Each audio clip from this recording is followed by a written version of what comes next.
Zimbabwe nhasi ndakatsamwa kune munhu anenge aona vanonzi DJT1 kana kuti Baba D vanobuda vachi ekta namaid patichkachi handitika patichkachi MTV nasekuru Musunda Gore ng'anga yaanogara achiposta achiti ng'anga iyaya inoshavirei, inoona, inodini, inobatsira matambudziko akasiyana siyana, ichizi yazonamirisa anhu, yatumira nyoka, yazotumira nyuchi kwakati, yatumira gudo zvazodai. Vana gogostole vese vaya vanonga vachitaurwa vaya kune vanhu vari padhuze navo vaudze kuti zvanzi naBaba Bhona, ndipei mari yangu ndo yandiri kuda. Makandishandisa tikaita maclips akawandisa, tikagadzira maclips efake akawanda, maclip atakagadzira tichiti vanhu vanamirana, vanhu vazobuda honye, uyu wazobatwa nemukadzi wemunhu nemurume wemunhu,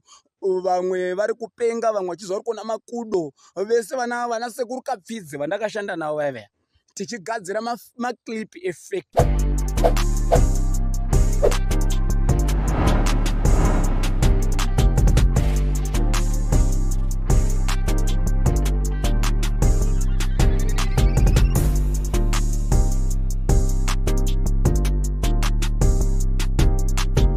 Ladies and gentlemen, meet this guy.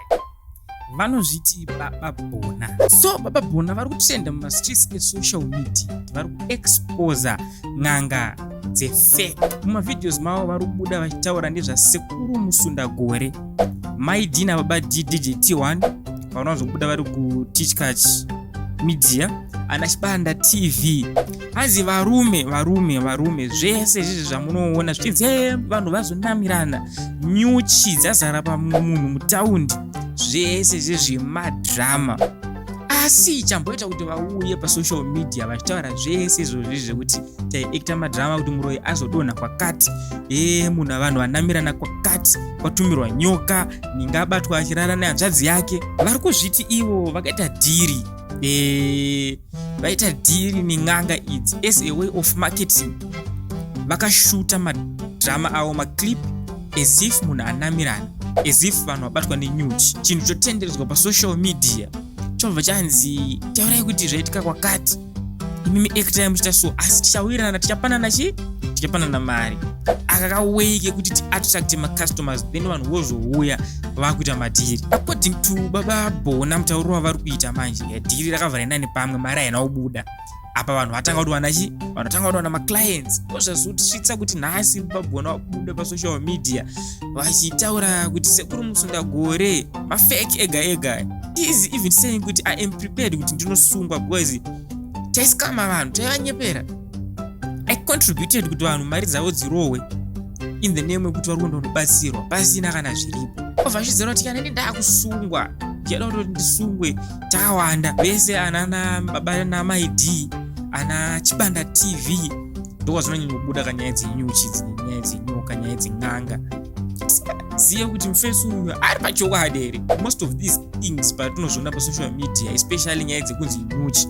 I still remember one time pane mufesi akanzi abatwa aiswa nyuchi kuVID kubhindura. Yatomene makambozvionawo here kuti pavidhio iroro ini ndiri kubhindura ini andika pakabva shawo one munhu wekuti ndakabva ndazivawo pavidhio iroro, one neudiki hwakaita bhindura hwehu. Even panzvimbo pachena painzi kwavabatirwa kubhindura kwacho, ndabva ndatadza kurecognize apo gaya kuti ndakurira imomo mubhindura imomo. But now it's now zvinhu zvapachena, vanhu vakawanda vakutozviziva kuti aya amafake aya, vanhu vanonga vachida kuti nyepera, vanhu vanoda kuti bhata, but vanhu vanonga vasina proof, vasina evidence yekuti geza zvamuri kuita izvezvo mukunyepera vanhu. Munhu anomuka achinzi bhegi razara mari, vakomana regerai, iri dhiri iri manje rakavhara endani paside.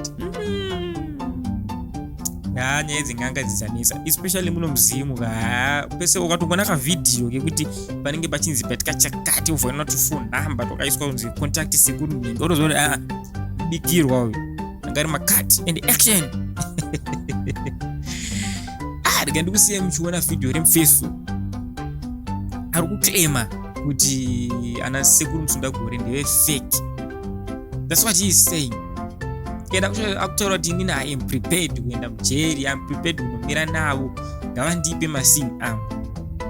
is now up to ana sekuru. Because toziva kuti ana sekuru akatambwa navo ka vanhu ukatambana nasekuru zvikuperere zvakanaka. Kana ari weshuwa ukatambana nasekuru zvinogona kuzonzwadza angano kunzi mukomana uyu akarohwa hurweki, akazongoona kagore kakufumika pamusoro pake, then yakatonokisa pepa. But anyway, this is Nyaya Dzisina Basa podcast. My name is Click Nelikwana. Let me know what you think in the comment section below. Munofunga kuti nyaya dzedzi dzenyuchi dzedziye nedzenyoka nedzemakonye, kuti vanhu vazobuda makonye vanhu vanamirana shuwa here kana kuti dzimboriwo bogus dzikutenderera pasocial media?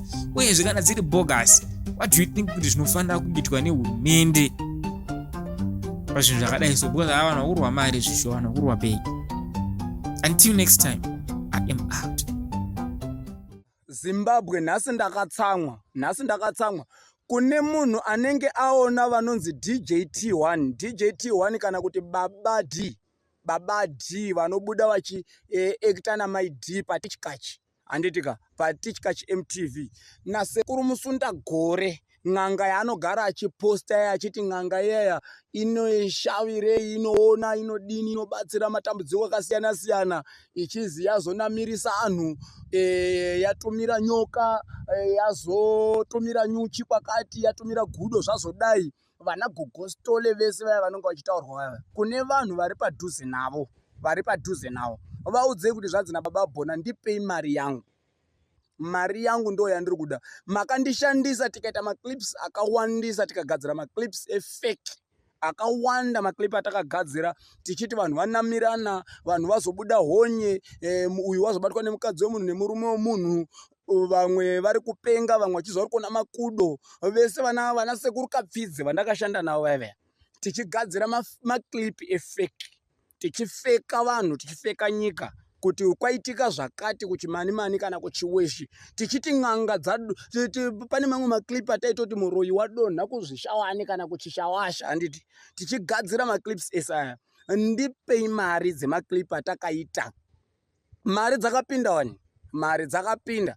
Saka sei musikachadi kundipawo mari imimi muchiziva kuti kutengesa mbanje? Zvinhu zvataita ndezvefeki, handiti mari dzopinda, wotora mari yacho yo wakutiza wakwenda kondya nemahure. Inini ndabenefit, handina kana sendi. Just imagine kuti makagadzira dare renyu rere ramakagadzira, dare raMutape rere chatibweke, handika magadzira dare raMutape rere mukati inini ndini witness yetsviki, mukandini witness yetsviki, ndakaona mwanyurura achinyenga mukadzi waSinyoro, handiti clip rikatenderera rikatekeshera, anhu akati tsviki ndiye tsviki, anhu akati witness yakaoma, hapana changa chiripo paya. Maclip efake esati aigadzira pasina zvanga, matara aya esati aigadzira ngeefake madrama, but you are using them for marketing, yekumaketa ng'anga neizvese zvamuri kuita, handiti but mari dzabuda hamuchadi kutipa mari.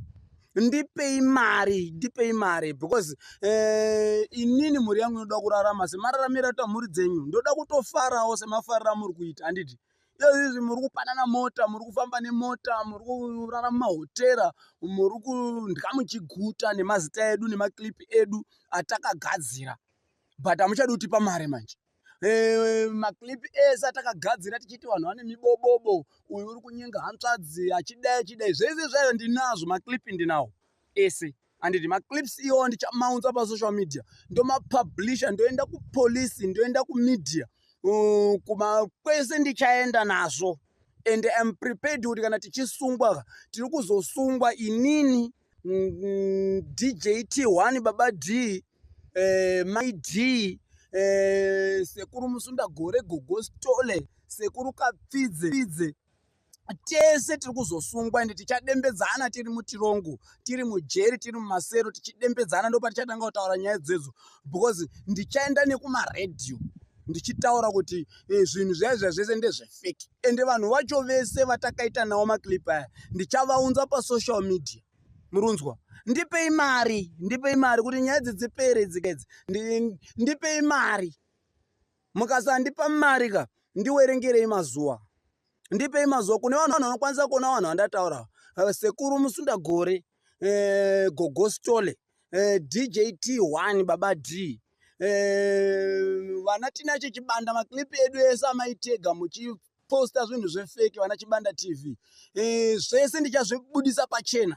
Handiti ndichazvibudisa pachena ende ndichazvitaura.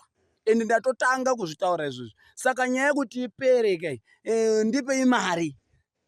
Ndipewo mari, ndimboyawo mari. Because amungondishandisi mahara ka. Just imagine kuzi une nyoka, makanditi futi ndine nyoka kainini. Ndikabuda pamasaisai ndichizi ndakatumira nyoka kwana ambuya inini. Zvikatendera kuzi baba Bona watumira nyoka kwana Tezvara. Nyika yese izvi zvinototi inini ndakatumire nyoka. But maclip ekumaketa mapages enyu nekumaketa mabasa en'anga kuti n'anga dziite mukurumbira. But mari dzabuda manje. Hamuchadi kuti pa mari. Ndipei mari, ndoda mari yangu.